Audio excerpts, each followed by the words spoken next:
حضرت رسول الله گفتن که تقوا میگیم آدم های متقیان تقواوردن صفت متقیگی دارن همه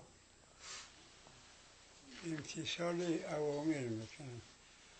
امر خداوند به جا میارن نصیحت خدا امر کرده است او را به جا میارن و اجتناب از نواهی پرهیز کردن از منهیات چیزی را خدا نکرده است نکنه گفته است او نظر داره معلوم است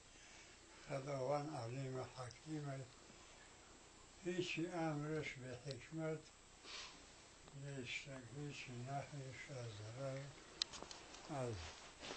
بیفایدگی نیست اینم تقوا همیه امتثال اوامر اجتناب از نواهی و خداوند همه را هدایت کنه امر خدا را به جا بیارن از منهیات پرهیز کنه این همیه نصیحتی من میشه خوش آمده